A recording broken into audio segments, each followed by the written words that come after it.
Buenas tardes a todos. Estamos nuevamente en esta sesión, la antepenúltima sesión del año 2022 del Seminario de Seguridad Humana que hemos dicho y hemos pensado como una estrategia indispensable para México.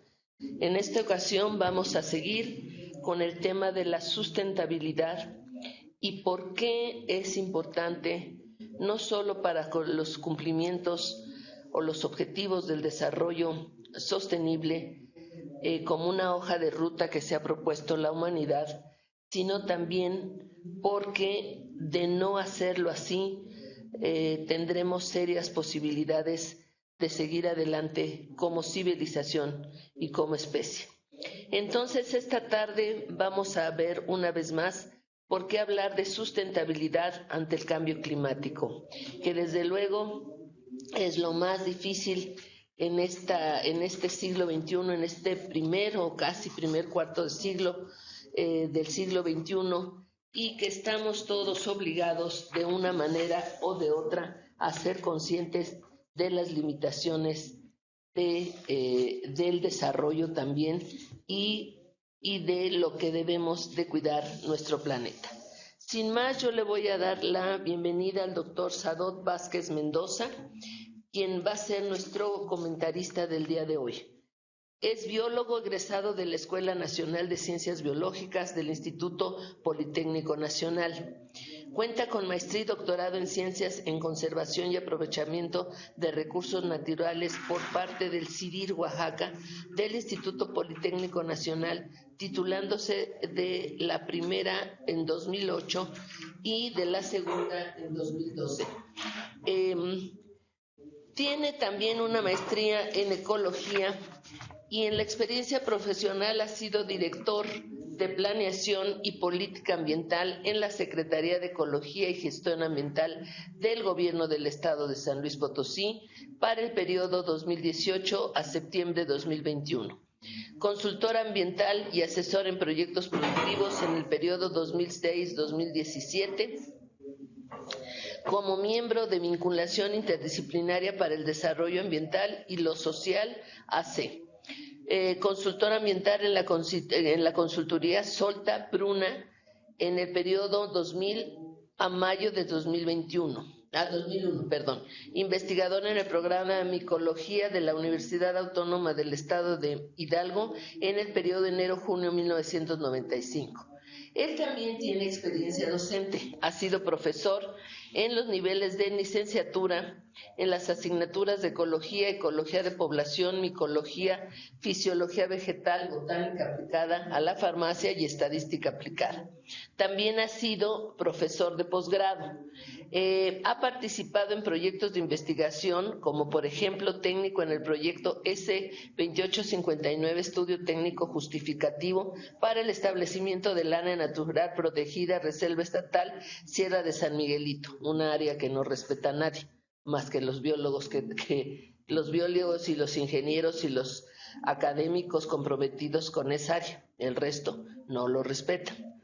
Y de los intereses económicos, pues bueno, ya se imaginarán.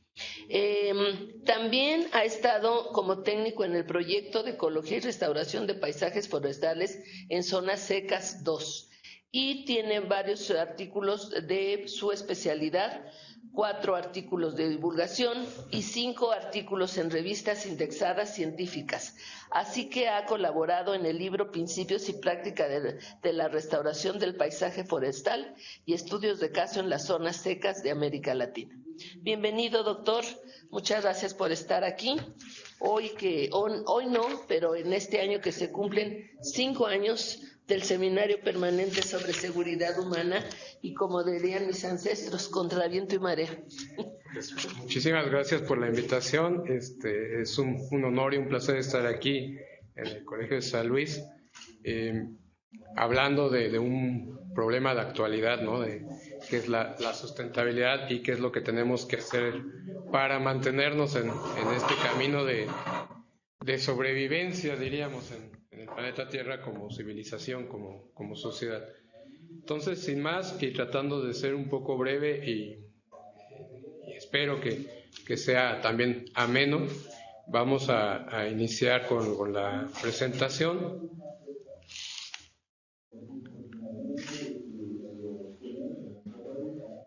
Sí.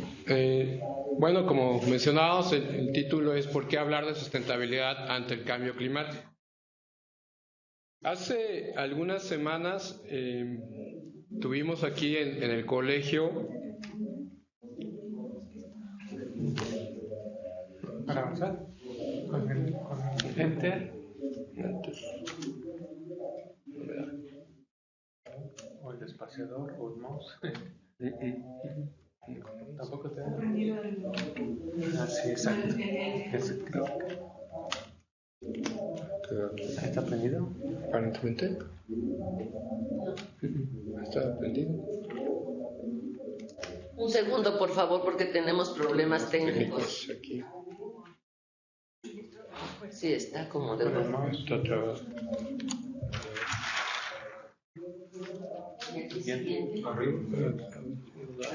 Solamente así. Ok. Espero que vaya avanzando. Bueno, perdón por la problemática técnica, pero bueno. Tenemos aquí entonces que hace algunas semanas tuvimos en este mismo lugar, en el colegio, una plática acerca de los objetivos de desarrollo sostenible. Y en aquella ocasión mencionados también cuáles serían aquellos objetivos que deberíamos de atacar por primero, en principio. Sí.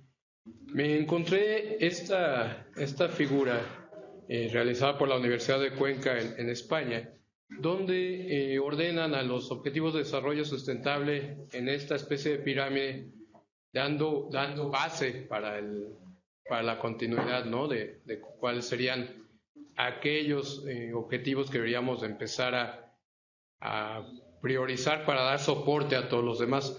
Y como es lógico pensar, pues los primeros son los que tienen que ver con la biosfera, ¿no? Con los que tienen que ver con los ecosistemas, en este sentido de mantener la estabilidad del planeta. Sí, de mantener la estabilidad del planeta y con base en ello poder sostener todo lo demás, ¿no? Hasta llegar a aquellos acuerdos entre las sociedades, entre las poblaciones, entre los países, ¿no? Pero bueno, iniciamos igual preguntándonos qué es sustentabilidad, y lo primero que nos viene a la mente es la definición de desarrollo sostenible, ¿no? Y nos decía, de acuerdo al informe Brundtland del 87 en la ONU, nos dice: el desarrollo es aquel desarrollo que satisface las necesidades del presente sin comprometer la capacidad de las generaciones futuras de satisfacer sus propias necesidades. Y aquí yo estoy subrayando precisamente necesidades. ¿A qué necesidades se refiere? ¿Qué tipo de necesidades? ¿Sí? En teoría buscamos mantener estable al planeta en equilibrio, pero por la definición es muy clara, eso, mantener las necesidades de nosotros y del futuro. Si me voy a la pirámide de Maslow, pues tenemos 5 tipos de necesidades. Y en principio, vuelvo a la pregunta, ¿cuáles tenemos que cubrir? ¿Sí? ¿Qué necesidades son de las que habla esa definición de desarrollo sostenible? ¿De todas o de las básicas? ¿Sí? ¿Estaríamos refiriendo solamente a las fisiológicas, a mantener alimentación, salud y descanso? ¿Sí? ¿O tendríamos que cumplir con todas? ¿Sí? Esa es la primera pregunta que quiero plantear en esta pequeña plática, ¿no? Y en cualquier caso, si nos enfocáramos solamente en las fisiológicas, ¿realmente las cumplimos? ¿Realmente se cubren las del presente y las de las generaciones futuras? ¿Les estamos dejando un ambiente que les pueda dar la salud, que les pueda mantener las condiciones para tener alimentación segura? ¿O qué es lo que está pasando en este planeta actualmente? Entonces, sí tendríamos que empezar a preguntarnos a qué necesidades se refiere, ¿no? En principio. Pero si nos vamos a eso, actualmente la verdad es que tenemos una deuda con las generaciones futuras, pero grandísima, ¿sí? Existe algo que se llama el día de la sobrecapacidad de la Tierra, que es el momento en el año en el que nos gastamos todos los recursos que la humanidad necesitaría para mantenerse un año en el planeta. ¿Sí? Desde hace muchos años atrás nos los hemos estado gastando antes de que termine el año. En este año, ese día fue el 28 de julio, es decir, que desde el 28 de julio en adelante estamos en una deuda con las generaciones futuras, porque nos estamos gastando el crédito, por así decir, del siguiente año. Y cada año le aumentamos más a nuestro crédito, entonces tenemos una deuda enorme, ¿no? Ahí en el gráfico se tienen datos sobre este día de la sobrecapacidad desde 1970. En 1970 nos acabamos los recursos necesarios para el planeta un día antes de que se acabara el año. O sea, el 30 de diciembre. Pero, como decíamos, este año nos lo acabamos a mitad del año, en julio. Ajá. Ahora quiero que noten donde está la flecha, ¿sí? Que es justo el año 2020. En ese año hubo una recuperación de unos tantos días. ¿Por la pandemia? Ajá. La pandemia es el punto clave. ¿Qué pasó durante la pandemia que tuvimos esa recuperación? O sea, que ahí dejamos de gastar, ¿no? O sea, literal, dejamos de gastar. O sea, no nos movimos, no hubo movimientos vehiculares, estuvimos encerrados, los animalitos pudieron salir tranquilamente a las calles otra vez. O sea, la naturaleza recuperó un poco de camino y entonces es muy claro, ¿sí?, que son las actividades humanas las que están gastándose los recursos. Entonces necesitamos empezar a reestructurar toda nuestra sociedad, ¿no?, en ese sentido. Y los datos están ahí, o sea, en este momento la sustentabilidad no existe. Les debemos a muchas generaciones hacia el frente, ¿no? Ahora, ¿cuántas tierras necesitamos si consumiéramos como Estados Unidos, que es el país que más gasto en recursos tiene? 5 planetas. Efectivamente, ¿sí? Estados Unidos gasta en un año lo que serían 5 planetas Tierras y un poquito más. El promedio en el mundo es un planeta, casi 2 planetas, 1.75. México anda por ahí del 1.5 promedio. Ajá. Pero aún viendo estos gráficos, lo extraño es que el mundo sueña con el sueño americano, ¿no? Con tener una vida al estilo gringo, con el consumo de energético, tener muchos autos, tener grandes casas, etcétera, etcétera. Y al mismo tiempo se conflictúa porque el mundo se está acabando, porque tenemos un problema ambiental que no sabemos por dónde resolver. Entonces, por eso la pregunta, o sea, ¿qué necesidades realmente tenemos que cubrir? Las necesidades al estilo gringo, neto de autorrealización, teniendo grandes casas, mucho dinero, o las necesidades al estilo hindú, ¿no?, y tener, incluso nos sobra planeta, pontito, pero ese es el quick en esta pregunta, ¿no? O sea, ¿cómo resolverlo? Ahora, la declaración sobre el medio ambiente y desarrollo de 1992 en Río de Janeiro nos pone en el principio, no voy a ahondar en toda la declaración, las vamos a hacer. Ahora sí que empecemos con el principio 1 y ya vemos que empezamos a tener problemas. Porque el principio 1 nos dice, los seres humanos constituyen el centro de las preocupaciones relacionadas con el desarrollo sostenible. Tienen derecho a una vida saludable y productiva en armonía con la naturaleza. Y entonces las especies se preguntan, ¿y nosotros no vivimos en este planeta? ¿No necesitamos lo mismo? ¿No tenemos necesidades? ¿Sí? También tenemos derecho a una vida saludable y productiva, ¿no?, en esta naturaleza, ¿no? Entonces, sí es un conflicto ser juez y parte. Los seres humanos somos juez y parte y ponemos las reglas en un planeta que no es nuestro, ¿sí?, que lo compartimos con todo lo demás. Entonces, Desde ahí empezamos a tener problemas sobre realmente si esto es sustentable o no y si la vamos a alcanzar en algún momento la sustentabilidad. Entonces, las distintas especies tienen sus propias necesidades. Voy a dar solamente 2 ejemplos un poquito contrarios, ¿no?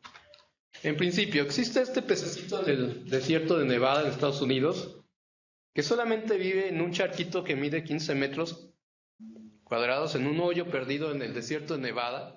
Es el único lugar donde vive este pez que no mide más de 4 centímetros, ¿sí?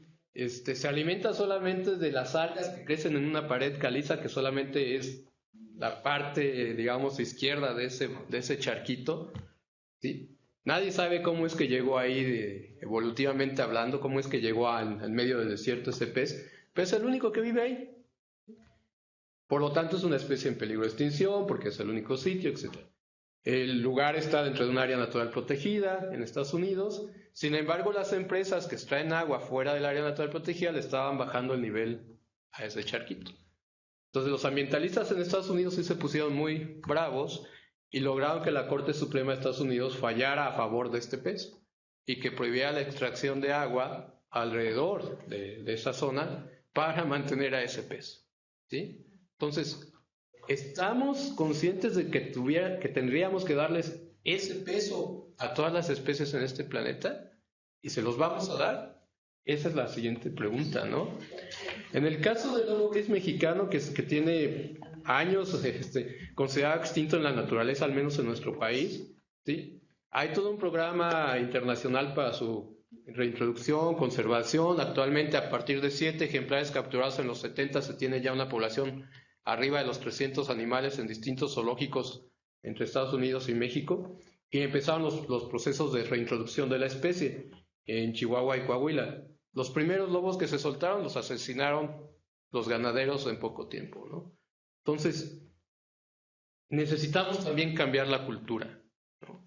Si queremos realmente sustentabilidad, tenemos que aprender a convivir con las otras especies y tenemos que aprender que las otras especies tienen sus necesidades, que son parte de lo que nosotros estamos viviendo aquí y que deberíamos de mantener ese nivel.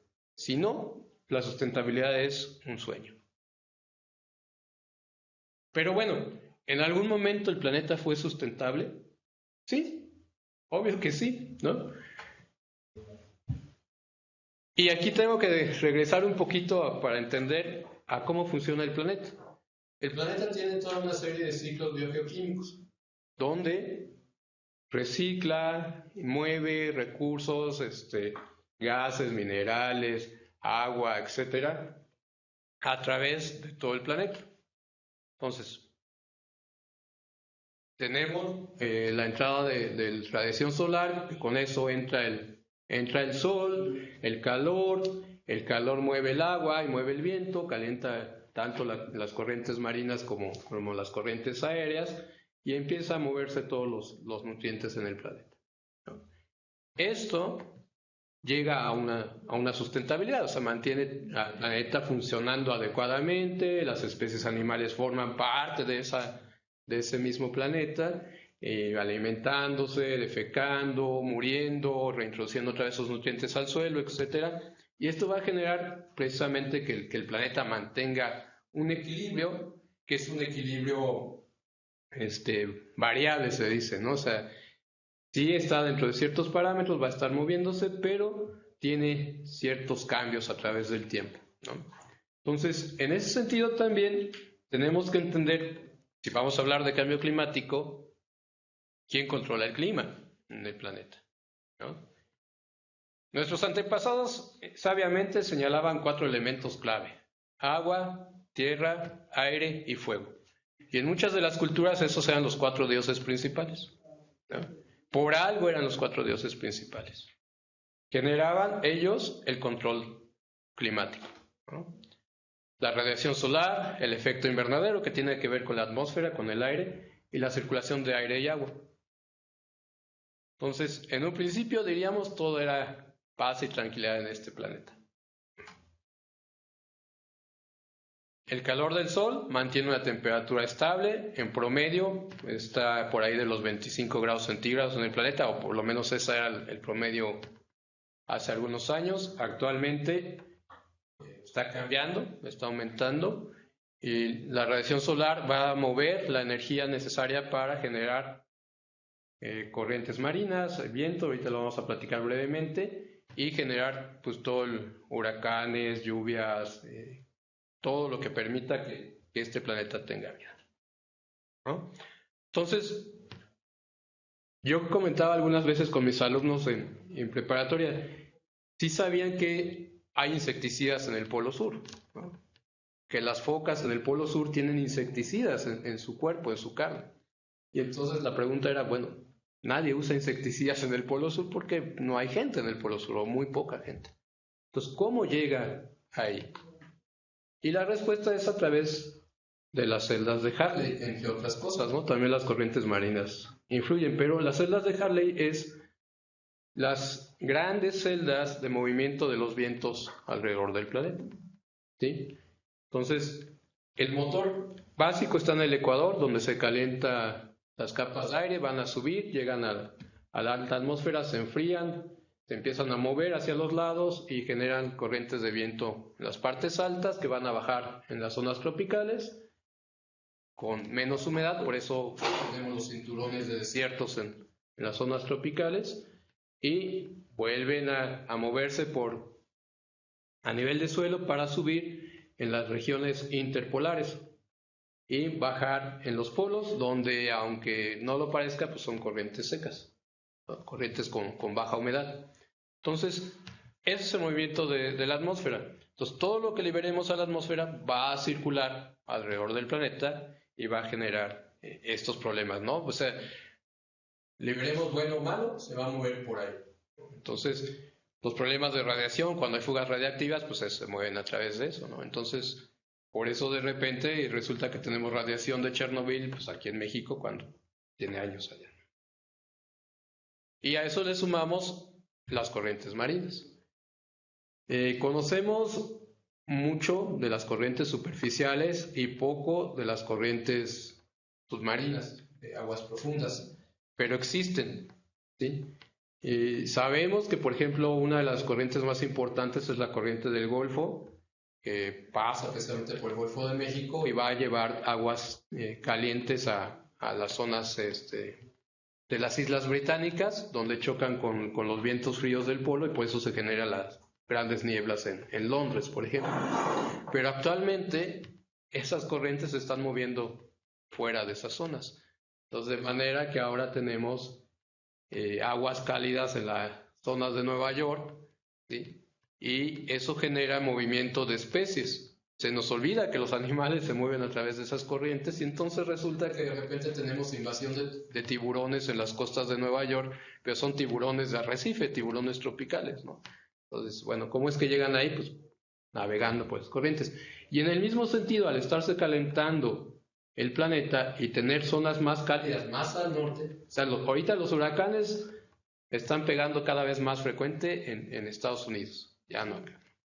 Entonces, esos cambios de movimiento de corrientes, tanto de agua como del aire, generan también los cambios en el clima, generan los aumentos de temperatura, que vamos a ver ahorita que no se generan solitos, y el movimiento de especies. Y entonces ahora resulta que en Estados Unidos, en la parte norte de Estados Unidos y sur de Canadá, donde no conocían el dengue, ahora tienen casos de dengue, ¿no?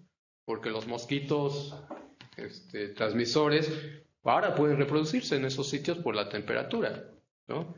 Y el problema es que no sabemos qué otros bichos se van a mover y qué otras enfermedades se van a mover, ¿no? Y entonces se pueden convertir en nuevas pandemias en otros sitios, que esa es la problemática real, ¿no?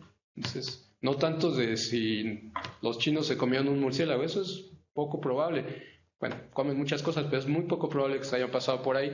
Pero sí, el contacto con otras especies, el contacto con sitios donde no había gente que se está moviendo hacia allá, es donde podemos tener estos efectos, ¿no? Otro de los problemas que no sabemos qué va a pasar es con el deshielo, con el permafrost en Siberia, que puede liberar, además de gases que nos complicarían el problema del calentamiento global, también liberar esporas, especies de bacterias que están ahí congeladas y que podían salir a la luz en algún momento dado y que nadie sabe si van a estar activas, ¿no?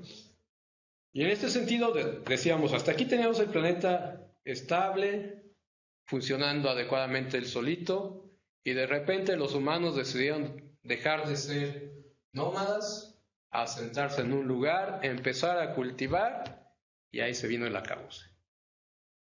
Desde el problema de tenencias de la tierra, ahora es mi propiedad, la voy a defender contra otros, ahora yo consumo esto y te lo voy a vender y voy a pelear contigo por eso, hasta los desechos, ¿no? ¿Qué voy a hacer con los desechos?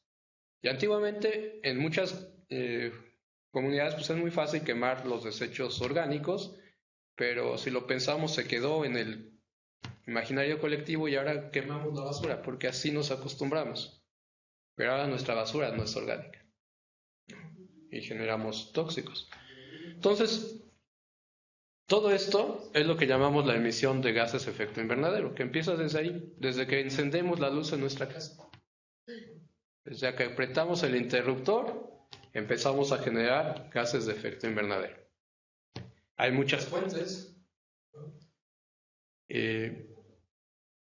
desde la naturaleza misma genera gases de efecto invernadero a través de los volcanes, a través de la respiración, etc.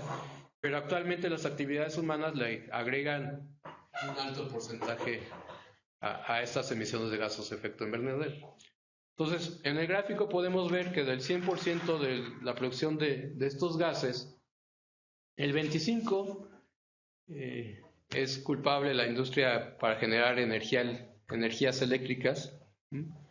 El 24% lo genera la ganadería y la agricultura, un 21% la manufactura de las fábricas, el 14% los vehículos automotores, un 10% las energías alternativas y un 6% las propias ciudades, simplemente por estar como ciudad, ¿no? Y si vemos eso, entonces, ¿para qué sirve el hoy no circula? Estamos atacando un puntito que no tiene tanto porcentaje, ¿no? Pero bueno, se tiene que hacer, tenemos que hacer acciones de ese estilo porque tenemos que controlar ciertas actividades, ¿no? Dentro del porcentaje general por la agricultura y la ganadería, el 60% de ese porcentaje lo genera el ganado vivo, granjas, y el resto está dividido entre los cultivos orgánicos, no orgánicos, los residuos de los cultivos, cuando se quema para la siembra, ¿no? O en el caso, por ejemplo, de la caña con la sarta, etc., ¿no?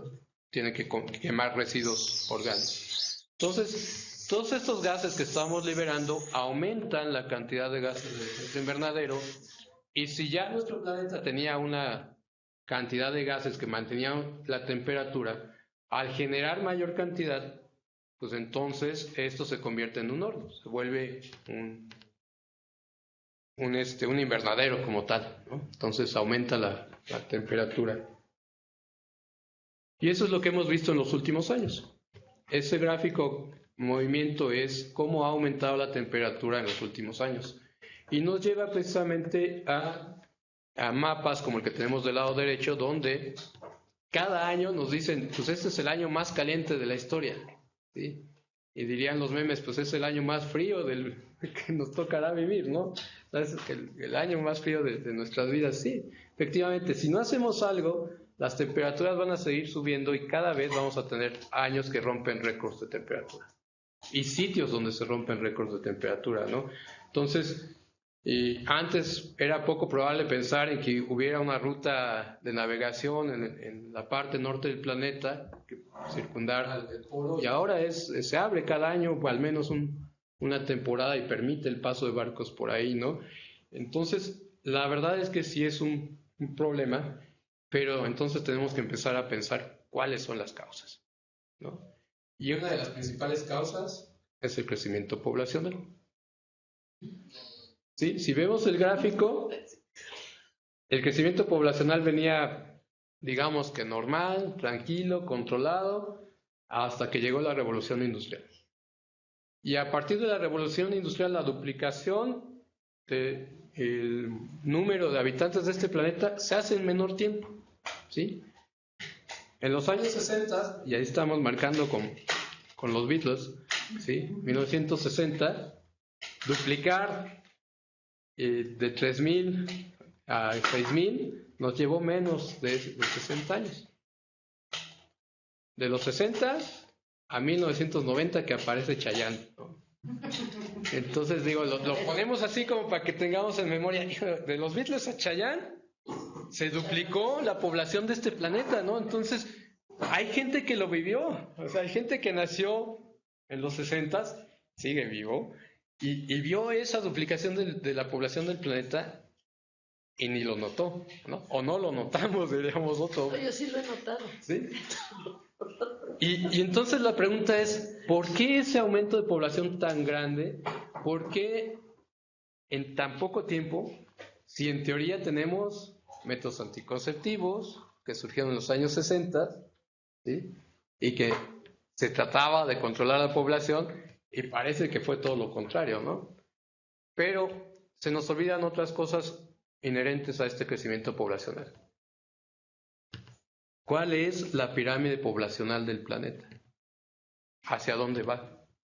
¿Sí?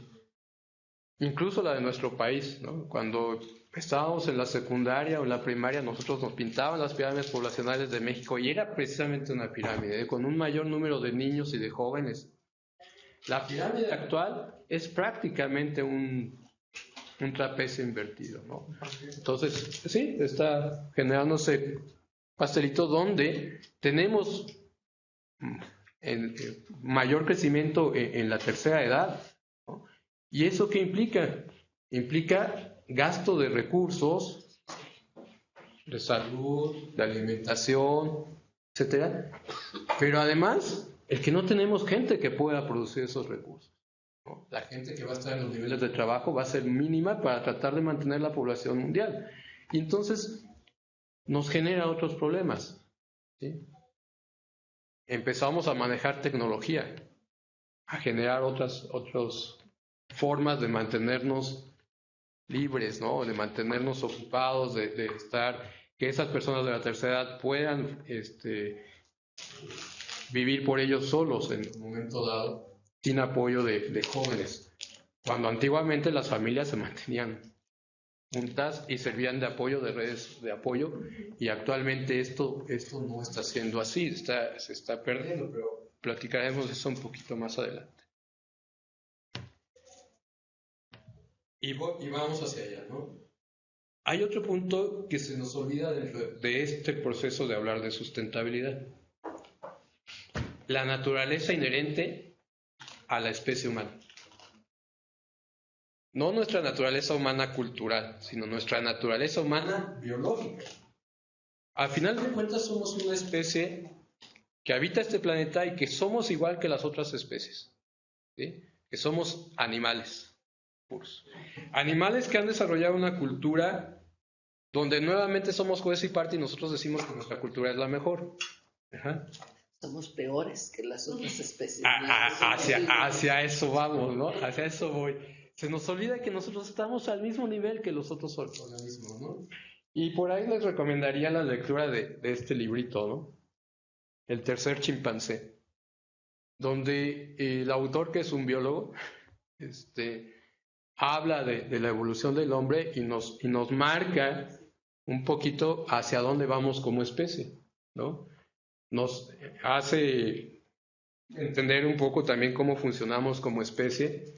Pero lo que nos dice es, pues somos otro chimpancé, o sea, somos un chimpancé sin pelos, más somos un chimpancé más débil que los otros chimpancés, porque si nos quitan la ropa y nos quitan la tecnología y nos dejan en el bosque, pues la verdad es que nos la veríamos muy canijo para sobrevivir, ¿no? Pero a lo mejor eso es lo que tendríamos que hacer en algún momento dado, ¿no? Para poder poner esto en equilibrio con todos los demás. Pero esto no es una idea nueva, ¿no? En los años 70, ya hablo mucho de los 70, igual porque fue el año que nací, en el 70,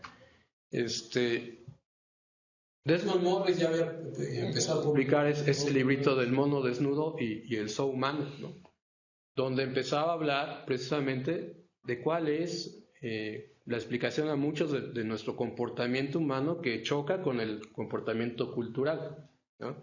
Lo que un servidor señala como herencia del pasado simiesco, ¿no? O sea, la necesidad de apapacho, de afecto, de hacernos piojito, ¿sí? Es una necesidad inherente al ser humano, pero es una necesidad que traemos desde el origen como simios, ¿no? Nos da mucha risa ver a los simios rascarse, ¿sí?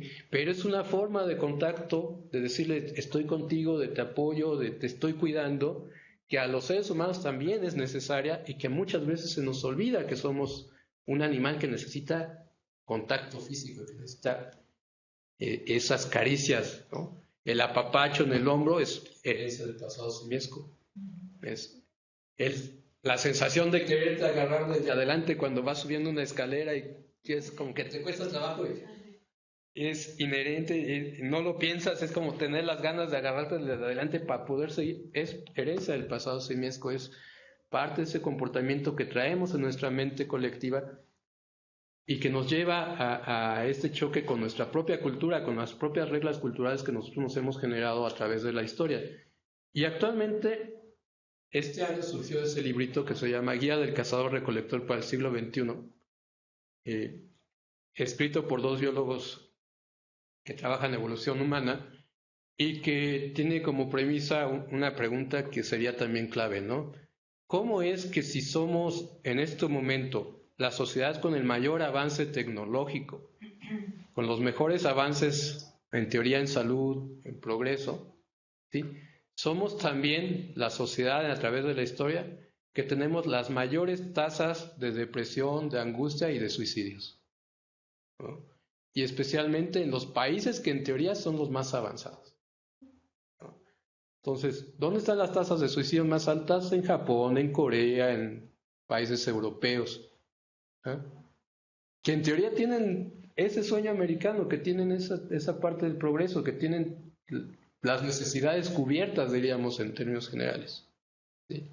Entonces, ¿qué es lo que está pasando realmente con los humanos como especie que no nos permite llevar a esta parte de la sustentabilidad, ¿no? ¿Y cómo lo vamos a enfocar con la parte de sustentabilidad? Esa es la parte final de la plática, ¿no? Un poquito platicar. Y como bien decía la doctora Fuensanta un poquito en comentario, seguimos siendo monos, pero no unos monos tan listos. Al contrario, creo que nos hemos perdido en el camino. Pero es hora de recomponer el camino, ¿no? Entonces vamos a buscar esa sostenibilidad o esa sustentabilidad, ¿sí? Y normalmente se plantea estas 6 R's, ¿no? Las acciones. ¿Qué acciones podemos tomar? Entonces, se han planteado 6 R's.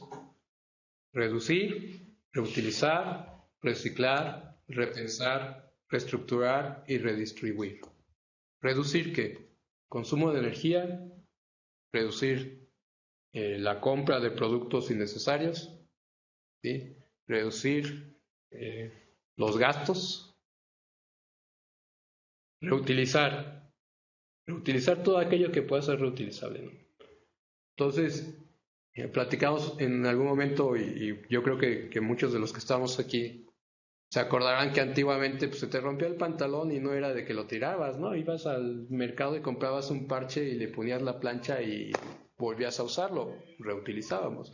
O pasabas el pantalón a tu hermanito o a tu primo y seguías usándolo hasta que de plano se perdía, ¿no? Y actualmente los millennials están descubriendo esto y le llamaron slow fashion, ¿no? Entonces hay que usar la ropa lo más que se pueda, pero pues es algo que todo el mundo lo usaba, ¿no? Entonces es como, en este mismo de reutilizar, pues igual en esta onda de millennial de los muros verdes, pues las abuelitas reutilizaban las latas las frutas en almíbar, del atún, todo, para llenarla de tierritas, poner semillitas, tenías las plantas y las colgabas en las paredes. Y así era la casa de mi abuela y así me acuerdo. Y entonces eso era reutilizábamos todo aquello que podíamos seguir usando, ¿no? Entonces, no comprabas algo nuevo, seguías utilizando. Y reciclar, pocas veces reciclamos directamente en casa, porque reciclar es transformar las cosas en algo nuevo. Realmente todo lo que te ponen en los videos de reciclaje es reutilizar, no estamos reciclando, a reserva de que realmente te pusieras a reciclar papel, ¿no? o cosas así. Pero bueno, es una acción que se tiene que impulsar, que tenemos que hacer más. Repensar en qué, por qué y para qué compro algo o algo, ¿sí? O sea, diría por ahí, si llegas a la tienda y dices, ay, quiero comprarme esto, piensa, ¿vas a ser más feliz comprándotelo? ¿Cambiaría algo si lo compras o no? O sea, y si no pasa nada, no lo compres, porque realmente no lo necesitas, ¿no? Repensar en cómo estamos gastando nuestro tiempo, nuestro dinero, etcétera, ¿no? Reestructurar nuestra forma de economía a nivel mundial, reestructurar nuestros procesos de producción, reestructurar muchas cosas, ¿no? Durante la pandemia, y por eso marcamos ese punto, mucha gente regresamos a sembrar en casa, a tener huertos en casa, a utilizar esos productos que salían poco mucho, y es una forma de reestructurar nuestra vida, nuestros procesos económicos, ¿no? Y el punto último, redistribuir. El planeta da recursos para todos, para los 8,000 millones de habitantes que somos y para más. El problema es que está mal distribuido, ¿sí? El problema es que mientras tenemos países que se están muriendo de hambre, los restaurantes europeos o norteamericanos o incluso aquí en México tiran la comida que no se consumió en el día, ¿sí? En lugar de redistribuirla, ¿no? Nosotros mismos, ¿cuántas veces tenemos un closet o un cajón lleno de ropa, de juguetes, de cosas que están ahí guardadas porque nos acordamos de no sé quién y no los redistribuimos entre la gente que realmente lo necesita? Entonces, estas acciones las podemos hacer en aras de buscar ese equilibrio de sostenibilidad, pero igual aquí habría que agregar reforestar y otras tantas R's, ¿no? Un servidor se atrevió a proponer 2 R's más: reconocerse y reencontrarse. Reconocerse como especie animal, esta especie que necesita ese contacto físico, que necesita ese encuentro con la naturaleza, que necesita el vivir un ambiente de paz, pero que muchas veces se pierde en este mar de sociedad, ¿no? Entonces, ¿cuál es el ejemplo más clave? ¿Cuántos de nosotros sabemos cómo se llama nuestro vecino? ¿En qué trabaja? ¿Qué hace? ¿Qué le gusta? Y si tenemos cosas en común, ¿sí? Pero cuando queremos proponer una alternativa de recoger la basura de la calle, de sociedad como colonia, como cuadra, ni siquiera nos atrevemos a hablarle al vecino porque no sabemos quién es, ¿sí? En nuestro lugar de trabajo muchas veces no conocemos quién es el que vive en la oficina de al lado porque vivimos en el trabajo todo el día, ¿no? Entonces, muchas veces no conocemos quiénes son los papás de los compañeros de la escuela de nuestros hijos y no sabemos qué problemas pudiéramos enfrentar en común. Esa es mi idea de reconocerse como especie, como un animal de compañía que necesita el grupo, que necesita vivir en clan y que necesita trabajar con clanes. Esa es la primera R que propongo adicionar. Y la segunda es reencontrarse con la espiritualidad, dijéramos. Pero no la espiritualidad, no quiero meter como mucho bullo de religiones, sino reencontrarse con esa espiritualidad propia de la naturaleza, ¿sí? Con esa contemplación, con eso de saber que somos parte de algo mucho más grande, que es nuestro planeta, y que además está embebido en algo mucho más grande que es el universo, ¿no? Y que nosotros realmente nos reencontremos con nuestro papel en el mundo, en ese universo. en que somos una cosa muy chiquitita, pero que al mismo tiempo tenemos el poder de cambiar todo aquello. Entonces, la naturaleza nos da nuestros sustos de vez en vez y nos hace decir, espérate, mijo, tú no eres aquí tan importante, o sea, el planeta podría vivir fácilmente sin ti, ¿no? Y entonces nos manda nuestros sismos, nos manda los huracanes, nos manda muchos fenómenos naturales que espero nunca tuviéramos que agregar una última R, que sería la final, que sería rezar, porque ya no tenemos otra opción, ¿no? O sea, en este momento todavía tenemos opciones de mantener al planeta, de mantenernos vivos en este planeta, pero sí tenemos que repensar, recambiar toda nuestra estructura social, ¿no? Y pues simplemente que nos acordemos de esto, ¿no? Solo tenemos una tierra, solo tenemos un hogar, no nos pertenece, pero es de todos. Y pues muchas gracias, esa sería la... Sí, doctor. Bueno, pues no sé quiénes estén ahí a distancia, no podemos hablar. No sé si... No, nadie está conectado. Si había... Si alguien que esté en el... Pero si alguien de los que están a distancia quieren participar, es la hora de hacerlo. También los que estamos aquí, si queremos hacer alguna pregunta, algún comentario, Claro que sí. por favor. Pues yo mientras en lo que les voy a decir. Justo yo creo que lo hemos platicado en varias, más que preguntas como comentario, ¿no? Justo hemos platicado con nuestros colegas, con estudiantes, a veces esto último que tú dices, ¿no? El ser humano en su soberbia pues piensa que puede controlar la naturaleza y no estamos entendiendo que también somos parte de la naturaleza y que al momento de estar terminando con los recursos pues estamos terminando con nuestra misma especie. Y lo otro que decías, hay que cambiar, decíamos al momento que fue, tendríamos que cambiar el sistema económico, el sistema del mundo, ¿no? Porque justamente ese sistema es el que nos ha generado ser una sociedad consumista, ¿no? Nos genera necesidades, lo que decíamos hace rato, lo que comentábamos hace rato, ¿no? Bastaría con saber que tienes ropa, ¿no? Comida y un techo, pero cada vez nos venden la idea de que necesitas otro mejor techo, otra mejor ropa y mejor comida que a veces ni la comes, terminas tirándola, ¿no? Entonces este sistema ha venido generando una sociedad totalmente consumista y despilfarradora o desperdiciadora de los recursos. Que yo creo que ese es el mayor problema. ¿No? Porque entonces en esto de querer tener mejor, o en esto de el desarrollo, que es muy cuestionable el término de desarrollo, una mejor vida o vivir mejor, todo ese tipo de expresiones que se usan a veces, pues son las que motivan, digamos, a estar generando esas necesidades. Por ejemplo, ese documental algo de la obsolescencia, ¿no?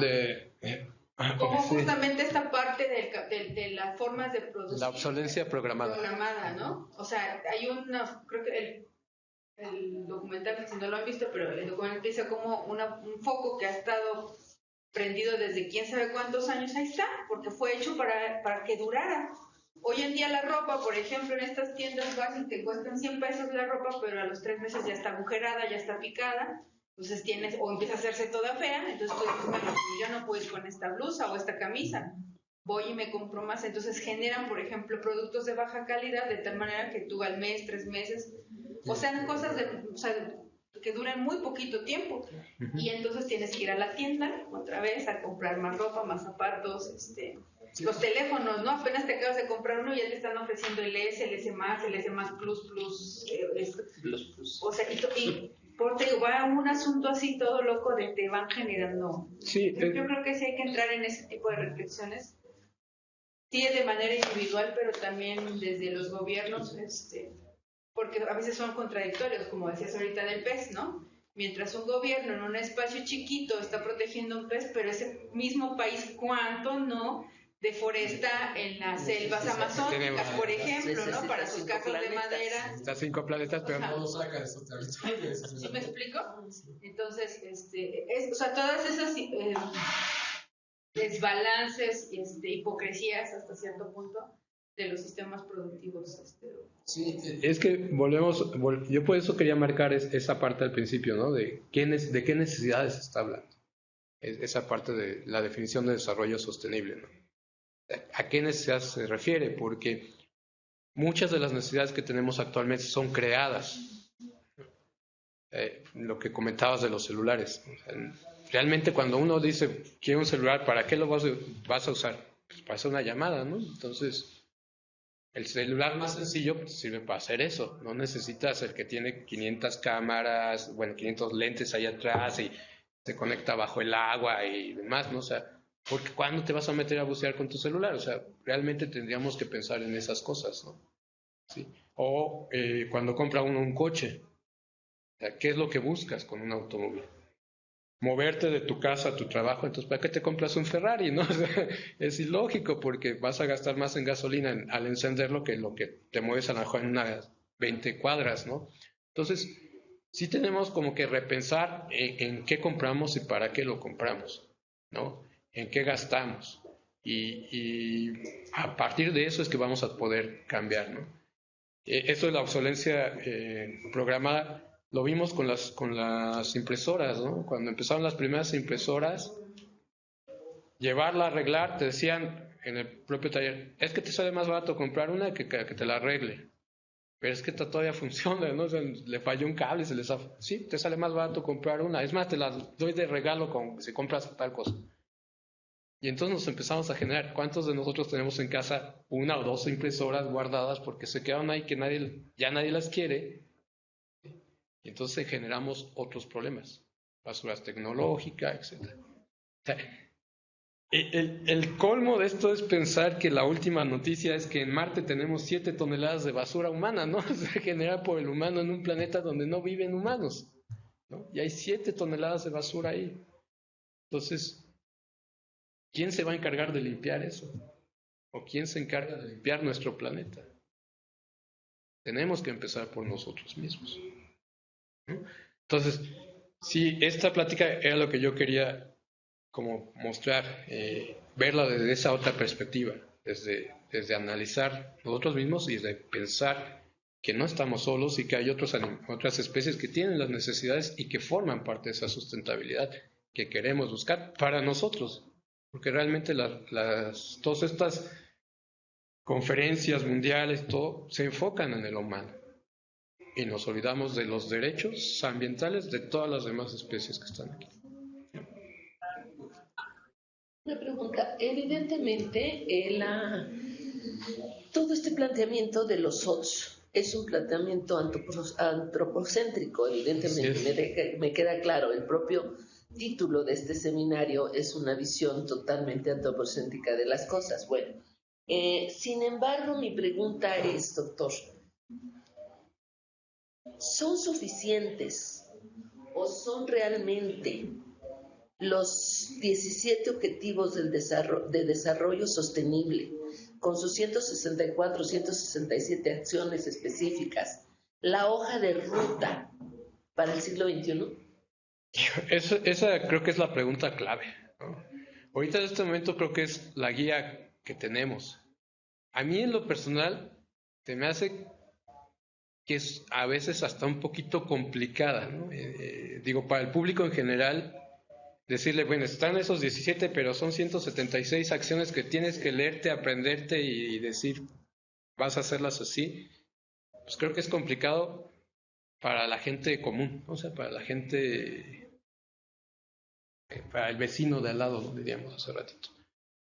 Entonces, pero más allá de esta complicación, más allá de que, bueno, se queda para manos de los, digámoslo así, de los especialistas, ¿sí? Uh-huh. El punto es, la pregunta es, éticamente, digamos, filosóficamente, axiológicamente, ¿es suficiente, es lo necesario para asegurar la sostenibilidad del planeta? Creo que en este momento necesitaríamos repensar alguna parte de esos ODS. ¿Sí? A lo mejor agregar un par por ahí más específicos, ¿no? En el caso, por ejemplo, de los ecosistemas marinos, ver también, por ejemplo, qué pasa en el fondo. Hablamos mucho de las costas, de la conservación de las especies de importancia humana, ¿no? De aquellas que consumimos, de controlar pesca, etcétera. Pero también no recuerdo, ahorita igual son tantas acciones, tantos puntitos por ahí, no recuerdo si en algún momento se menciona, por ejemplo, qué pasa cuando se extienden los cables de intercomunicación en el fondo del mar, si hay controles, si tuviéramos que tener, digamos, manifestaciones de impacto para poder poner esos cables en ciertas zonas o no, en ese tipo de cosas por un lado. Pues, vámonos hacia el otro extremo, ¿no? El planeta, están los ODS enfocados en lo que pasa dentro del planeta. Pero hay cosas que están por fuera del planeta que también influyen, ¿no? En cuestión de, por ejemplo, la radiación solar, todo este asunto. ¿Y qué pasa con aquellas misiones espaciales que salen de nuestro planeta, que van a tener cierto impacto con otras galaxias? Pues, a lo mejor no con otras galaxias, pero sí con los planetas cercanos, incluso con la radiación solar, etcétera. Todas estas ideas que se tiene en un momento dado de poner paneles solares en el espacio para poder generar energías más limpias, todo este estilo de cosas, ¿no? Que suenan a ciencia ficción, pero que está la gente pensando, trabajando, ¿no? Está mucha gente en China, en Estados Unidos, trabajando sobre esas líneas. Dijeran por ahí, muchas veces lo que ves en las películas es lo que ya liberaron, así como para que puedas ir conociendo, pero los laboratorios están desarrollando tecnologías todavía más, ¿no? Inteligencia artificial. Ese es otro proceso que dentro de los ODS deberíamos empezar a pensar qué va a suceder con la inteligencia artificial ya, ¿sí? Porque es un factor que le estamos sumando a todo este proceso. Y no quisiéramos ver el caso de Odisea 2010, ¿no? Y que de repente esa inteligencia artificial se nos voltee aquí adentro, ¿no? Y nos genere otros problemas. Digo, suena a ciencia ficción, pero es algo que ya está pasando, ¿no? Que ya está ahí. Entonces, sí tenemos que empezar a ver estas situaciones, ¿no? A tratar de poner reglas en esas cosas de futuro que no están a 10 años a futuro, que están aquí. Cuestión cibernética. Exactamente, que muchos países empiezan a poner reglas, ¿no? Por ahí yo había visto una noticia de que le habían dado personalidad jurídica a un robot, no me acuerdo si en Arabia o en Japón, ¿no? Entonces, bueno, te las das a un robot y ¿qué te pasa con las especies animales, no? Tienen más tiempo aquí, han luchado más por sobrevivir, ¿no? Esta es una creación.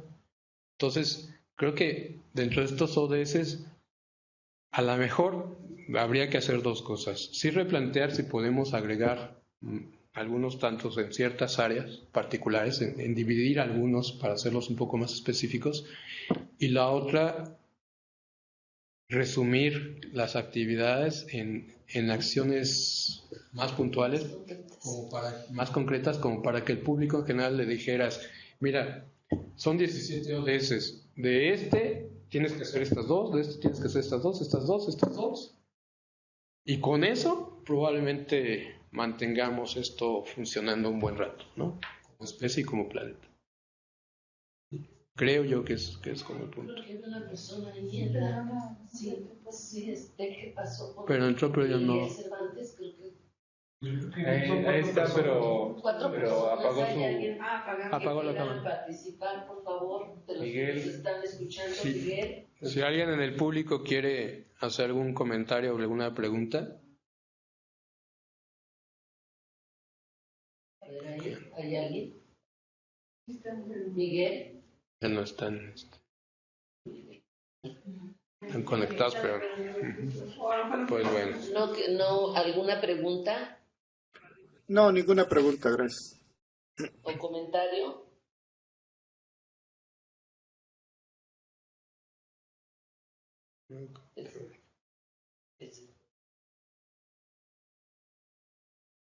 Rafa, Jorge. una pregunta rapidita, fácil. Al principio de la presentación me gustó mucho esta como la base que propuso de una universidad española. ¿Qué universidad es? La Universidad de Cuenca. Sí, la verdad es que esa imagen me gustó mucho, la encontré buscando como el material y me parece importante cómo separaron los ODS, ¿no? En esa base puramente biológica, dijéramos, una base social y arriba la parte económica, ¿no? Entonces, que era lo que platicamos aquella vez con los ODS, pues sí tenemos que priorizar sobre quién nos sostiene, ¿no?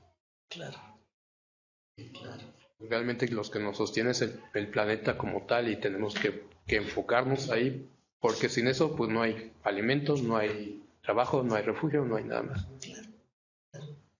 Doctor, una pregunta. Yo no sé, hace muchos años yo estoy oyendo sobre un experimento.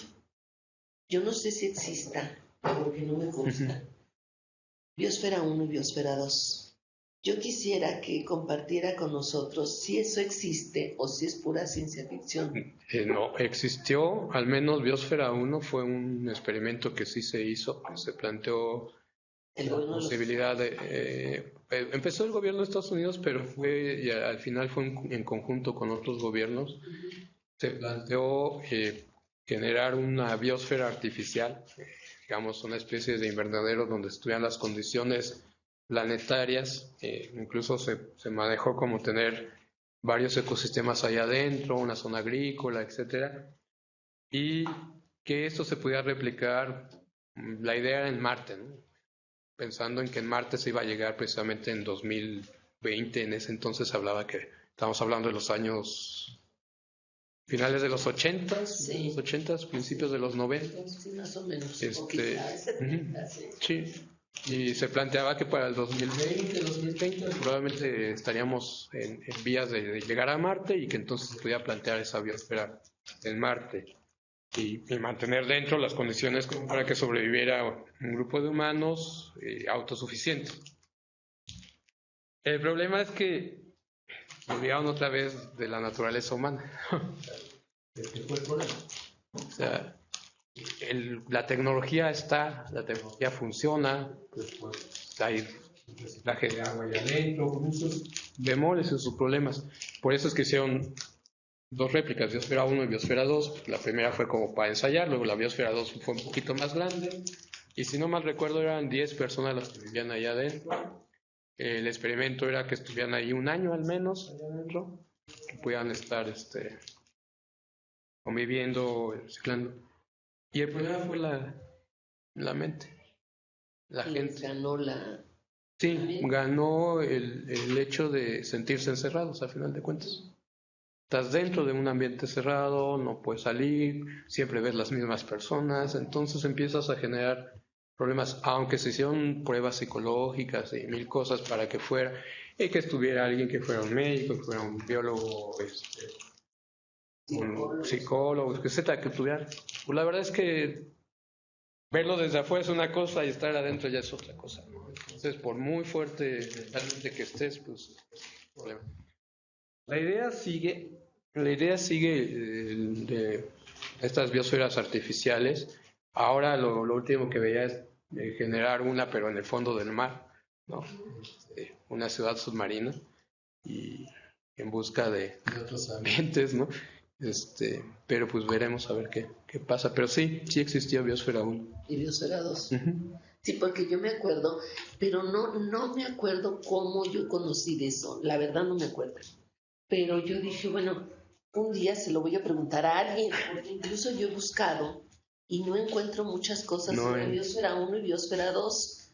Yo no me acuerdo si fue cuando viví, pero no, porque yo ya cuando llegué a Washington a vivir, yo ya conocía de eso hacía años. Sí, de hecho, yo recuerdo que salieron muchas revistas de divulgación en National Geographic, incluso en la muy interesante hubo varios números sobre Biosfera 1 y Biosfera 2. Puede ser.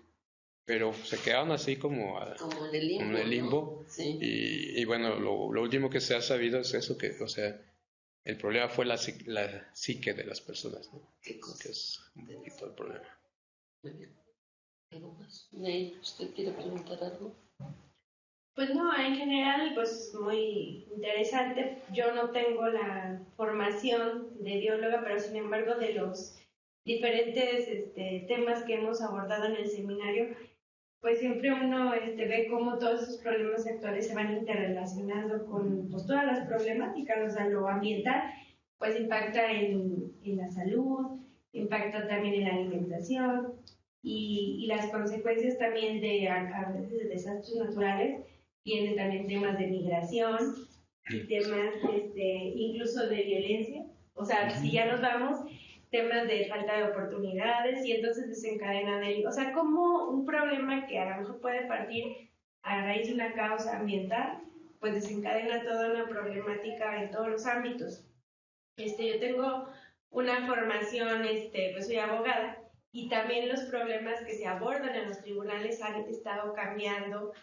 Hay etapas en las que era muy común ver pues que hay divorcios, o los temas comunes de pagarés, etcétera, y ahorita ver que ya están entrando colectivos a trabajar, por ejemplo, que zonas de deforestación o defensa de la tierra, o incluso también cómo están llegando empresas para traer paneles solares en ciertos inmuebles y que abusan de la gente pagando muy poco, pero sí saben todo el impacto que va a tener. Y que aparte que se ponen empresas que de alguna manera, bueno, a mí me toca en una región donde trabajo ver donde están pasando camiones de una minera que está sacando material, entonces quería afectar zonas ejidales y que a la vez de que esos claros usados por ellos, los ejidatarios están reclamando otros territorios para pequeños propietarios y entonces ahí se hizo como pues problemas entre los ejidatarios, entre los pequeños propietarios y la propia empresa, porque ya no los dejaron pasar por las tierras o por ciertas áreas. Ya los permisos, entonces como los intereses de empresas afectan a lo mejor hasta la costumbre de una comunidad, porque empezaron también a la gente que llegó a trabajar pues a casarse o a robarse a las esposas de otro, o sea, cosas que se pueden sonar tan banales, pues ya había esos problemas incluso de divorcios o desintegración familiar, y pues bueno, o sea, la verdad es que uno no dimensiona los problemas que pueden surgir a partir de un evento que pudiera ser muy ajeno, ¿verdad?, de una comunidad. Entonces, desde esa óptica, pues repensar qué soluciones, pues es bien complicado, porque siempre se nos ha dicho, bueno, pues es que hay que empezar desde tu casa, ¿verdad? Desde las acciones que tú puedes hacer, o la educación, que nos dicen mucho, pero yo pienso que el problema somos a lo mejor nuestra generación, porque por ejemplo yo tengo 3 niños y creo que por mucho que no tenga, bueno, ya tienen más esta visión de cuidar y de todo, pero por mucho creo que tienen mucho más conciencia que los adultos. O sea, yo, por ejemplo, mis hijos, si quiero lavar los trastes, pues enseguida me dicen, no vas a tirar agua, mamá. O sea, luego piensan en nada más lo que utilices. O, por ejemplo, si quiero tirar algo, me dicen, espérame, acaba el cartón. O sea, claro que pues tú les das esa visión, pero era algo que yo de niña a lo mejor lo veía como usted dice, con los abuelitos, que el desperdicio no mentado, que lo tirabas era la comida. Que no lo mezclabas con la basura, o lo que era la basura de plástico, pues yo me acuerdo que iba a las tortillas con la servilleta, entonces ya no era el papel ni el plástico, y entonces yo creo que sí inconscientemente había una cultura más de cuidado de todo. Yo me acuerdo que hasta para lavar, pues lavabas a mano, ¿no? O sea, no eran pocas lavadoras y pues se lavaba a mano. Y eso hacía que también tiraras menos agua, entonces, o ya ahorita, o sea, le digo, yo creo que nosotros, para mí es más fácil meter toda una lavadora que está lavando a mano, o sea, también, pero eso hace porque uno vive muy carrera. Es que, si tuviéramos los tiempos. Exacto, es que ese es otro punto, ¿no? Y eso es algo que pues siempre he platicado, en otras ocasiones sobre el tema, digamos, nadie en este momento vas a regresar a las cavernas, ¿no? O sea, nadie vas a regresar a la caverna porque estás acostumbrado a un ritmo de vida. Pero lo que sí tienes que hacer es ser consciente. Ese de repensar y de reencontrarte contigo es tú, en este caso yo, Sadot, cómo vivo y qué quiero en esta vida, ¿no? O sea, de lo que hago, de lo que gasto, de lo que consumo, ¿no? Planteaste otros dos temas importantes, digo, esto nos daría para plática de mucho tiempo. Uno de los problemas más graves que se viene con la problemática ambiental es la migración, ¿sí? O sea, ¿qué va a pasar cuando suban los niveles del mar? La mayor parte de la población humana vive en las costas, ¿sí? Y se van a tener que mover. ¿Quién los va a dejar a moverse? Vamos a tener recursos suficientes en las tierras altas para mantener a esa gente. ¿Sí? Las sequías actuales, ¿sí? La gente se tiene que mover a donde hay comida. Antiguamente no pasaba nada porque éramos nómadas y teníamos todo el planeta para movernos, íbamos grupos pequeñitos y nos íbamos y movíamos allá. Pero ahora que estamos acostumbrados a vivir en ciudades, pues vas a tener que llegar a una ciudad, quieres llegar a una ciudad. Y entonces empieza a haber la migración ambiental. Ese es un problema grave. Y entonces empieza a surgir estas ondas de la legislación ambiental, ¿sí? Que va en auge y va para arriba lo que son leyes ambientales, pero prácticamente en todo. O sea, hablaba el otro día con en una distribuidora de autos y me decía, es que el mercado de los autos ha cambiado. Dice, ahora ya no viene familias a comprar autos, ahora es el oficinista, el millennial, el joven que viene a comprar un auto. Dice, para moverse él solo. Es un coche pequeño, pero ya es un coche que todo es eléctrico, que tiene computadora, que todo tiene 1000 cosas y que vas a gastar, tiene un costo mucho más alto y demás, ¿no? Entonces, ahí empiezas a preguntarte realmente hacia dónde vamos, ¿no? Pero esas necesidades, vuelvo al principio, son necesidades creadas, ¿sí? O sea, la verdad es que tú podrías moverte en un bochito sin ningún problema y podría haber seguido el bocho toda la vida y no pasaría nada, ¿no? Pero te genera la idea de que tienes que conseguir un auto cada vez más grande, ¿sí?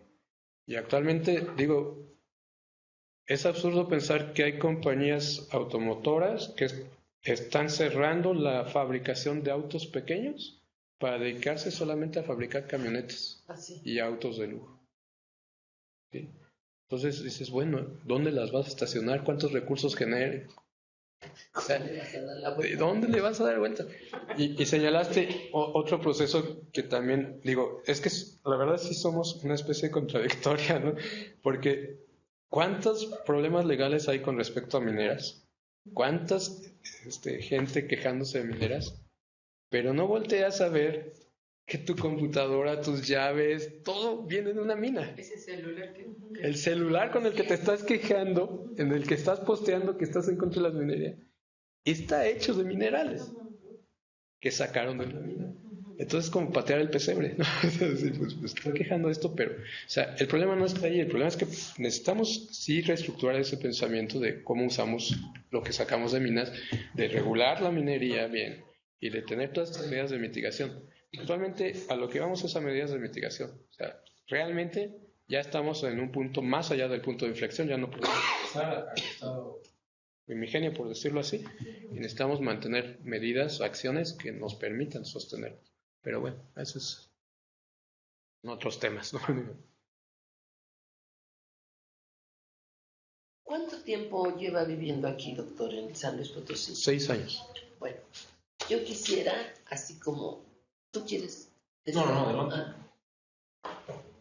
Si ahorita Ricardo Gallardo lo mandara a llamar y le dijera, dame 5 problemas ambientales que se puede resolver con una política pública y que se debe de resolver y además en las que debe de haber participación ciudadana, ¿cuáles le diría usted? Hijo, eso es una buena pregunta. No me había enfocado tanto, digamos, en todo el estado. Voy a tratar de plantear. O en la ciudad, Digo, no es aquí Gallardo, es Galindo Ceballos. más fácil. Aquí como Que la ciudad. para su primer informe. Aquí en la ciudad, creo que una de las cuestiones importantes en la ciudad es una planeación urbana real, una buena planeación urbana. ¿Sí? señalar zonas peatonales claras, digo que el censo tendría muchas zonas peatonales bien, y reestructurar la circulación automotriz, ¿no? Es extraño, yo que conozco otras ciudades, Ciudad de México, Ciudad de Puebla, acá, Puebla es, así que es de Los Ángeles, que está bien cuadriculadita y tenemos, ¿no? Aquí en San Luis, el hecho de que tengas 3 calles en un solo sentido y hasta la quinta tengas una para poder dar vuelta, entonces te genera muchos problemas de tráfico. Eso es por un lado, creo que sería. La otra que es importante es la reforestación dentro de la ciudad, ¿no? No necesariamente con especies nativas, porque muchas ya no se adaptan a las condiciones de suelo dentro de la ciudad, pero sí reforestar la ciudad para tratar de mitigar las islas de calor dentro de la ciudad, ¿sí? Que es algo, ¿no? Que yo lo veo enfrente de la casa de ustedes, que tenemos un árbol y todo el mundo se pelea ese estacionamiento, ¿no? Porque es la sombra. Entonces, así se pelean por el árbol, pero nadie se come a ayudarnos a regarlo, a sembrarlo o a cuidarlo, ¿no? Incluso los vecinos. O a poner otro árbol. Entonces, sí, o sea, buscas la sombra, pero pues entonces ayuda a cuidar los otros árboles y a sembrar, ¿no? Se enojan de la basura. Digo, sí hay una problemática con las raíces y con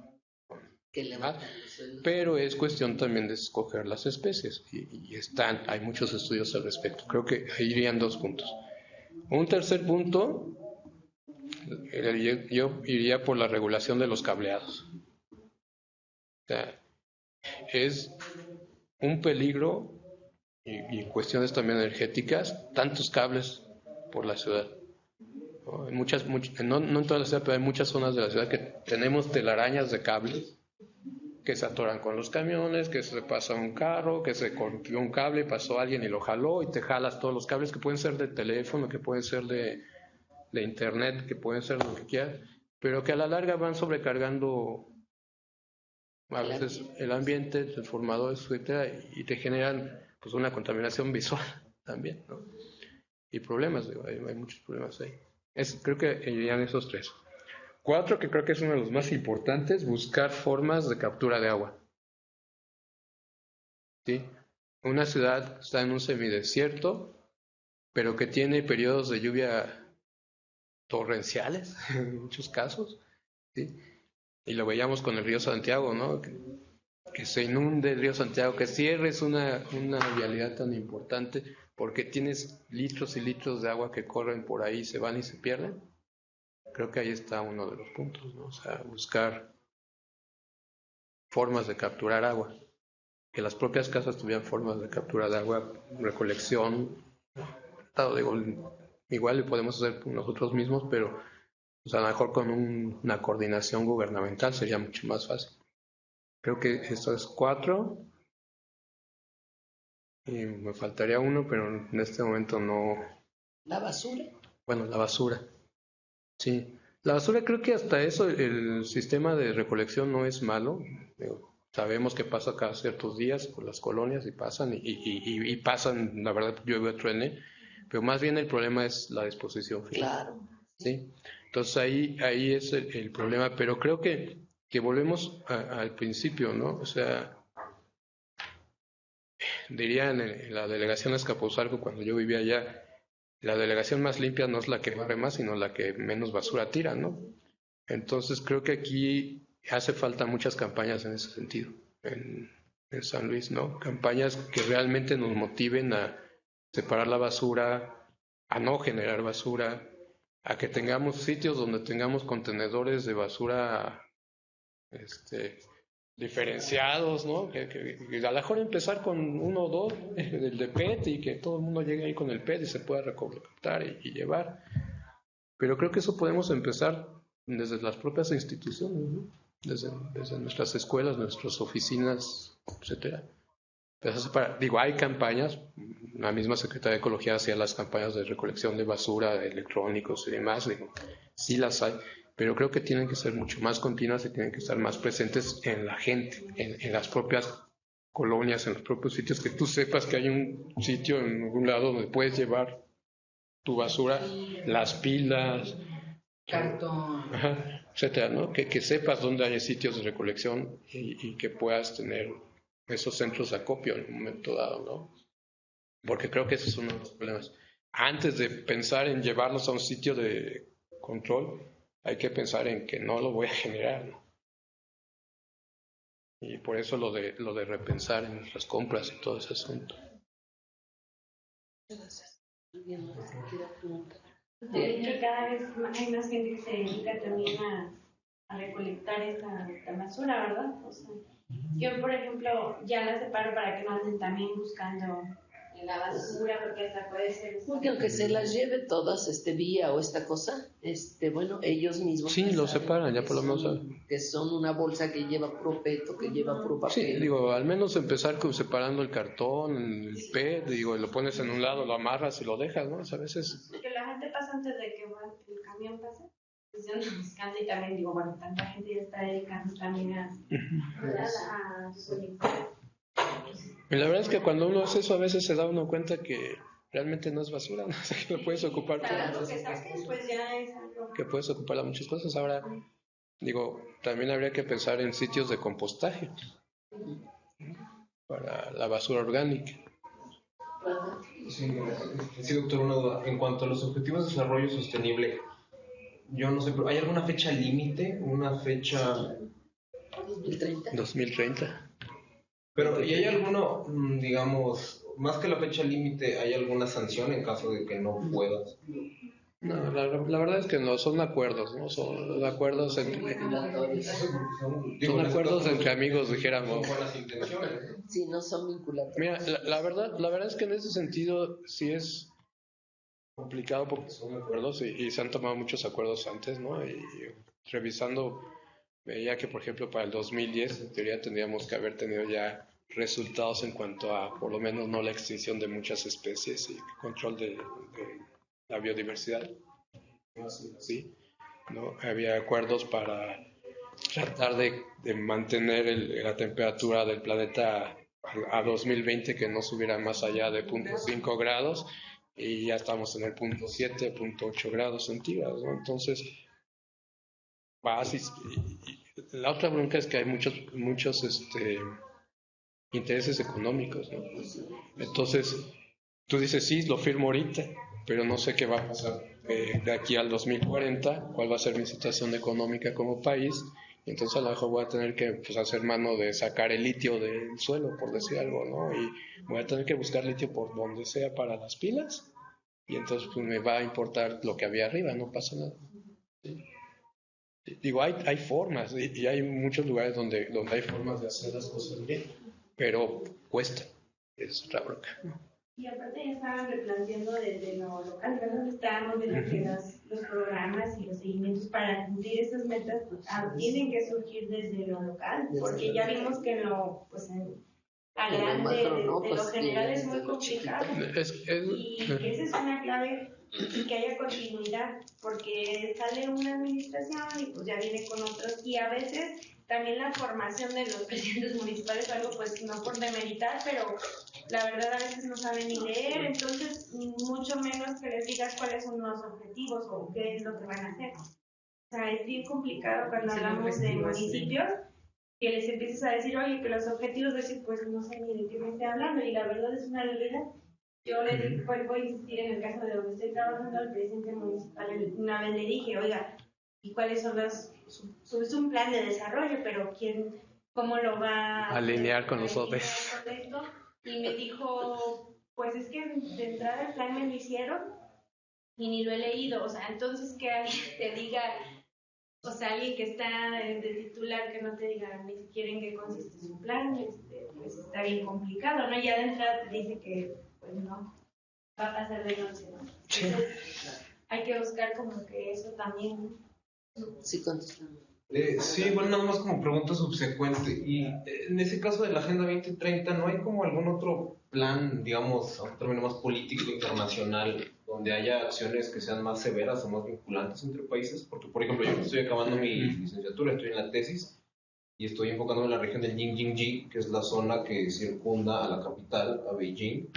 Por ejemplo, es muy interesante porque, o sea, China es un país muy importante en un sentido, nada más ve su área y su población, y aunque todas las ciudades San Luis Potosí sean ecológicos, no se compara contra una población de más de 1.000 millones de personas. Ni O todo sea, México, compañero. no, o sea, por ejemplo, porque podemos decir, pues Uruguay se porta súper bien. Pues sí, son 3 millones de personas, es un territorio minúsculo. Sí, es como decirle una Pero al lado de la gran O sea, pero potencia. al lado de países como Bangladesh, India, China, Rusia, Estados Unidos, o sea, yo creo que son los países donde verdaderamente, es como me gustó esa analogía que hizo con el no circular. O sea, sí están muy padres tus acciones, pero realmente qué impacto tienen y sobre todo a un nivel internacional. Entonces, lo que yo veo con el gobierno chino que sí les interesa la parte de tener por así que un país más limpio, pero bajo los propios principios del Partido Comunista. O sea, no están tan alineados con lo que la comunidad internacional diga, es pues lo que a mí me convenga y bajo lo que dicta nuestro gobierno, nuestro partido y nuestra ideología. Y pues el resto del mundo, pues ya, ellos quedan por allá. Es que ese era el problema que mencionábamos. Los intereses económicos van a moverse de acuerdo a las condiciones del mercado. Y aunque tú tengas a tu pueblo con las necesidades que mencionabas al principio, no tienes que cumplirle esas necesidades, pues si a ti no te conviene económicamente, pues los vas a dejar, ¿no? A ti como élite, ¿no? Como gobernantes en un momento dado, porque así pasa. O viceversa. O al revés, ¿no? Al revés. Caso chino, que ellos están ahorita muy deprimidos porque pasaron de tener un crecimiento del 15.5% al 8%, y ya están, bueno, verdaderamente que no pueden con la depresión, ¿no? Exacto. Pero entonces tú dices, bueno, ¿qué es lo que buscas, no? ¿Es en serio? Ahora el otro problema es que te pones a pensar realmente, el dinero no existe.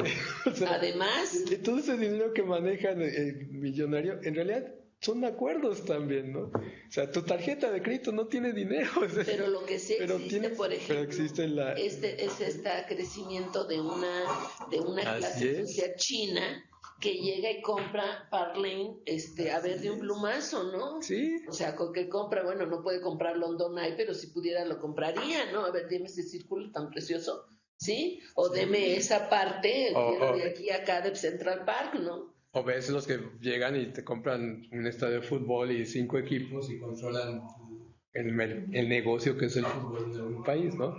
Y es un chino, es un japonés, es un árabe, un ruso, claro. ¿sí? Pero esos mismos son los que están moviendo carne de manera masiva, ¿sí? Claro. Que antes no consumían, porque el pueblo chino antes vivía, la mayoría del pueblo la mayoría chino, sigue viviendo con esto de arroz y punto. De hecho, yo tenía un compañero que estuvo en China muchos años y él me decía, la gente del pueblo, porque él trabajaba para hacer campos de golf en hoteles de lujo en China, ¿sí? Pero pues salía al pueblo a comprar comida. Y entonces salía con la familia que lo acompañaba y la familia va en el campo y va, esto se come, esto también, esto se come, esto también, van arrancando hierbas en todo el campo, la gente del pueblo, ¿sí? Así como van, ¿no? Para completar su alimentación. Mientras que él, en el hotel, pues tenía todos los recursos porque él venía de fuera como trabajador, obrero, ¿no? A poner el pasto en el campo de golf, ¿no? Pero él tenía otro nivel, ¿sí? Y entonces tú dices, ese desequilibrio económico es lo que nos lleva también a esta problemática ambiental. Porque vas a tener que jalar recursos. Esa es la otra bronca. ¿De dónde traes los recursos? ¿De dónde traes tu alimento? Y se compran en tianguis porque son productos más aquí. Vas al tianguis y ves la caja, vale, producto chileno, ¿no? En las manzanas, en el producto. Ajá. Y entonces Tus frutas empaquetadas, todo lo que compras viene de otros lados, entonces vienen de muy lejos, tu transporte, todo eso te genera. Ahora vas a tener que ponerle conservadores para que se mantengan el viaje y mil cosas. Y aunque crezca aquí, le pones también la cera a la manzana para que brille en el supermercado, porque no nos gusta ver las manzanas con manchitas, ¿no? Entonces, son esas cosas que también nos generan problemas. Pero bueno, así es esto. Pues, algo más. No, muchas gracias. Bueno, pues muchísimas gracias, doctor. No, al contrario. Yo creo que fue una plática, la verdad, muy bonita, muy pedagógica. Gracias. Hay cosas que nosotros, como personas de las ciencias sociales, la doctora, que ella me puede contar contestar, yo sí estudié, y a mí 2 más 2 sí me dan 4, pero pues trae una formación de ingeniero civil, usted lo sabe. Entonces, muchísimas gracias. Dario, Sí, muchas gracias. una cosa muy ilustrativa, muchas gracias, pero además muy bonita, que sí nos deja pensando que yo tengo una última pregunta, porque yo sí creo que hay un problema de educación en México muy serio y de conciencia, doctor. Yo casi me muero el día de antier, cuando después de un sismo de 7.7 grados centígrados, el gobierno de la Ciudad de México permitió un concierto máximo que iba a reunir 350,000 almas en el Zócalo de la ciudad. O sea, están locos los que van y los que permiten que vayan.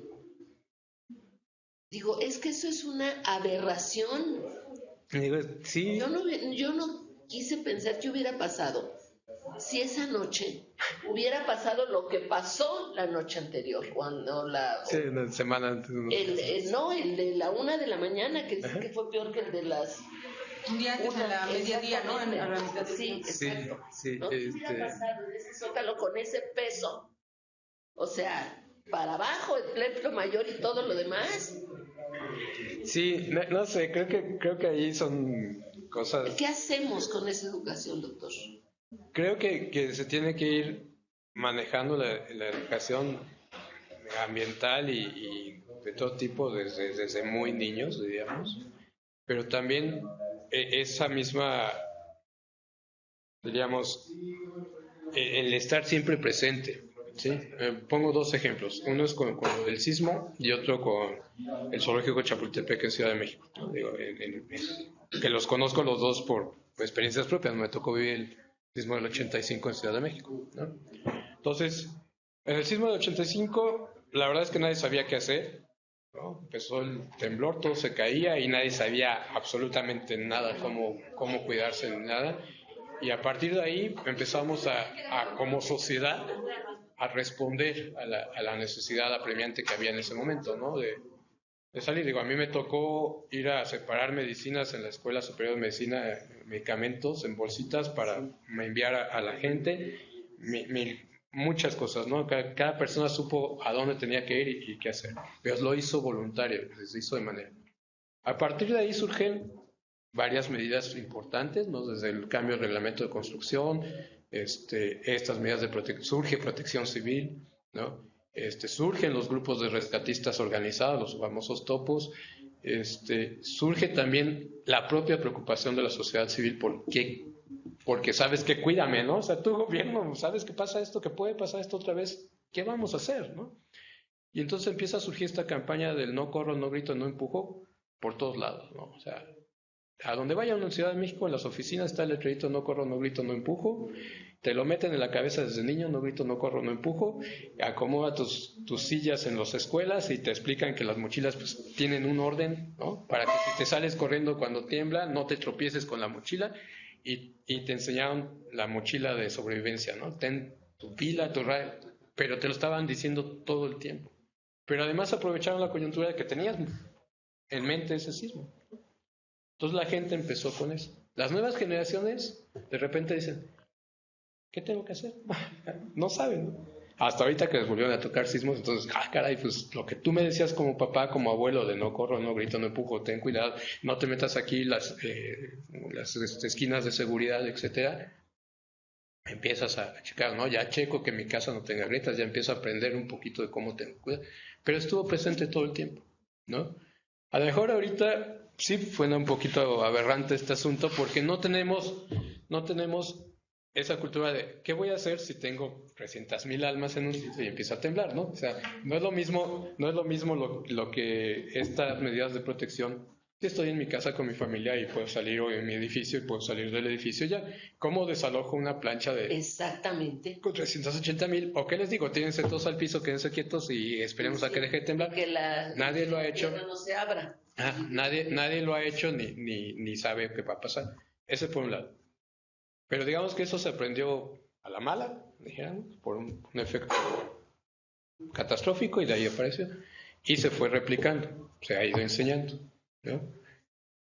Tenemos el caso del zoológico Chapultepec. Antiguamente el zoológico era un desastre al principio, la gente les aventaba comida a los animales, las jaulas eran muy chiquitas. Los años 80 es que se renovó, se pusieron los domos, estas esferas primero, luego se cambió a que sean hábitats mucho más amigables con ellos mismos y se empezó a generar. Entonces al principio había un policía prácticamente en cada zona, un guardia, que te decía, no te puedes subir al barandal, no puedes comer aquí, para eso están las áreas de comida, y te estaba diciendo todo el tiempo, pasaba todo el tiempo a decir, todo el tiempo.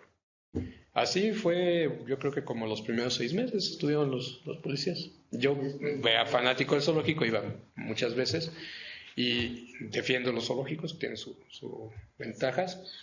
Y después de esos 6 meses, la propia gente les decía a la gente, ¿no? Los propios visitantes, oye, no te subas ahí, no está permitido. Y el área de comida es allá, pero a la propia gente se le metió en el consciente. Y ahorita uno va al zoológico y nadie te tiene que decir nada, o sea, sabes que ahí tienes ciertas reglas y que no. Pero te sales del zoológico y ahí en el parque, entonces andas brincando en los camellones, en todos lados, aunque esté prohibido. ¿Por qué? ¿Te lo tienen que estar diciendo todo el tiempo? Entonces, sí hay que buscar las maneras en que esas acciones y estas medidas estén presentes todo el tiempo, ¿no? Que estén en la cabeza. Digo, antiguamente pasaba no se puso el cinturón, no ciérrale al agua, ¿no? Ciérrale, pasaban los anuncios a cada rato en la tele. Y se te metía en la cabeza. Digo, a la fecha todo el mundo se acuerda de esos anuncios. Y tienes eso en mente. Pero ahora ya no hay, las campañas son muy light, ya no tienes algo que te pegue. Y no está todo el tiempo. Entonces, los humanos somos así, que te estén pegando en la cabeza la idea hasta que se te quede grabada. Entonces, creo que ese es el otro punto, ¿no? La educación tiene que ir hacia allá, pero sí tenemos que empezar en casa y desde abajo con los niños. Me decía, es más fácil que los niños nos eduquen a nosotros, nos están recalcando a cada rato, oye, no tomes eso, gases, etcétera. Claro. Y como le decía el otro día en una plática que tuve en una secundaria, pues tienen todo el derecho de quejarse con nosotros y de reclamarnos lo que quieran, porque nuestra generación fue la que puso esto en estas condiciones. Pues bueno. Muchísimas gracias. Al contrario, muchas gracias.